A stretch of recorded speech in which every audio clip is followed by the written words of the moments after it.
నీటి సమస్య, తాగునీరు సమస్య చాలా ఎక్కువగా ఉంది. మంచినీళ్ళు కావాలంటే వందల మైళ్ళ దూరం పోయి మంచినీళ్ళు తెచ్చుకోవాల్సి వస్తుంది. జగన్మోహన్ రెడ్డి గారి ప్రభుత్వంలో ప్రజలు చాలా కష్టాలు పడుతున్నారు. ముఖ్యంగా మహిళలు ఎన్నో బాధలు అనుభవిస్తున్నారు. ఏంటంటే ఈ జగన్మోహన్ రెడ్డి ప్రభుత్వంలో మద్యం వేరులై పారి ఉదయగిరి ప్రజలు దానికి బానిసలైపోయి లేడీస్ని ఎంతో ఇబ్బంది పడి కుటుంబాలను కూడా ఇబ్బంది పెడుతున్నారు. ఈ మద్యం వల్ల గ్రామాల్లో చాలా మంది చనిపోయారు, ఎంతో మంది చనిపోయారు. నెల్లూరు నుంచి నేను డైరెక్ట్గా వచ్చేటప్పుడు రోడ్లో చాలా అస్తవ్యస్తంగా రోడ్లు ఉన్నాయి. జగన్ పాలనలో ఏదైనా అభివృద్ధి చెందిందంటే ఒకటి మద్యం అభివృద్ధి చెందింది. అదేవిధంగా వైసీపీ నాయకులు కార్యకర్తలు మాత్రం చాలా సుఖ సంతోషాలతో బాగున్నారు.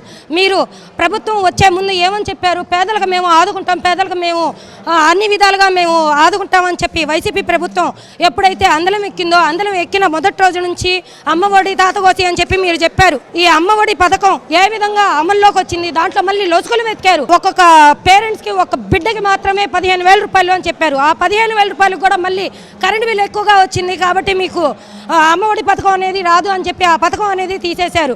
ఈరోజు ఈ వైసీపీ ప్రభుత్వంలోనే ప్రజలు అస్తవ్యస్తంగా చాలా అన్యాయంగా గురి అయిపోతున్నారు. మద్యం ఏరులై పారుతుంది. తాగునీటి సమస్య కాకుండా నిరుద్యోగ సమస్య ఎక్కువ ఉంది. మహిళ అనేది బయటికి రాకుండా ఇంకా వాళ్ళకి ఎటువంటి సాధికారత లేకుండా ఉన్నారు. చదువుకున్న పిల్లల్ని అడిగినా కూడా మేము కూలి పనికి వెళ్తున్నాం అని చెప్తున్నారు. డెవలప్ అయిందా లేదంటే అది ఆ పార్టీని తర్వాత సంగతి అండి. ముందు డబ్బులు తీసుకుంటున్నారా లేదా, ఇన్ని స్కీములు ఎలాగొచ్చాయి, ఎంత పెరిగింది రేట్లని చూడట్లేదండి ప్రజలు. అర్థమైందండి, రేట్లు బనాయిస్తున్నారు. అప్పుడు 300 ఉన్న పన్ను ఇప్పుడు 1,200 అయింది. అది మర్చిపోతున్నారు. నాకు 18,000 వచ్చిందా లేదా 2,000 వచ్చిందా 5,000 వచ్చిందా తీసుకుంటున్నారండి. ఎగబడి డబ్బులు తీసుకుంటున్నారు. 2019 ఉన్నప్పుడు 100 రూపాయలు ఉండేది. 100, 120, 130 దాకా ఉంది. మరి ఇప్పుడు ఎంత ఉంది సార్? ఇప్పుడు 150. ఈ 5 ఏళ్ల పరిపాలన మేడి పండు చూడు మేడిగా ఉండు అనే పద్ధతిలో ఉంది.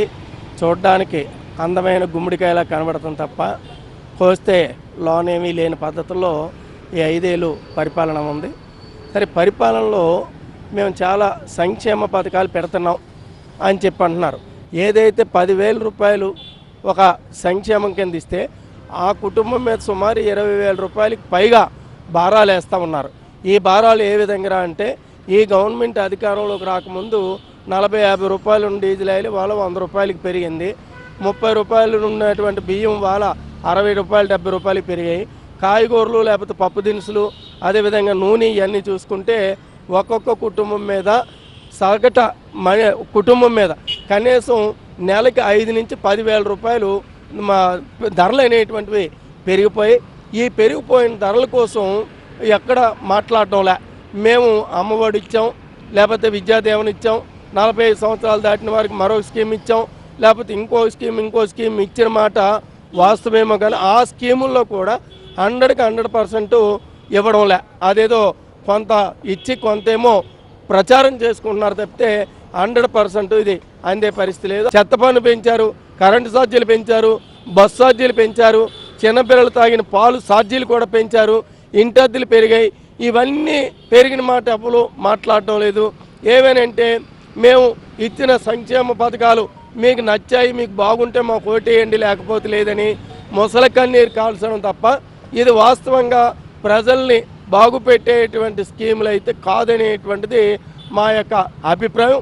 గడిచిన 3-4 సంవత్సరాల కాలంలో విపరీతమైనటువంటి క్రైమ్ జరుగుతూ ఉంది. ఎక్కడ పడితే అక్కడ మర్డర్లు జరుగుతూ ఉన్నాయి. ఎక్కడ పడితే అక్కడ ఏమి జరుగుద్దో తెలియనటువంటి పరిస్థితి వాళ్ళ దాపురించింది. వీటేటిని కూడా మాట్లాడకుండా కేవలం మేము పథకాలు ఇస్తున్నాం, మళ్ళీ మాకు ఓటు వేయండి, మమ్మల్ని గెలిపించండి అని చెప్పడం అన్నది ఇది ఒక రకంగా ప్రజల్ని మోసం చేయడం తప్ప మరొకటి కాదనేటువంటిది మా అభిప్రాయం.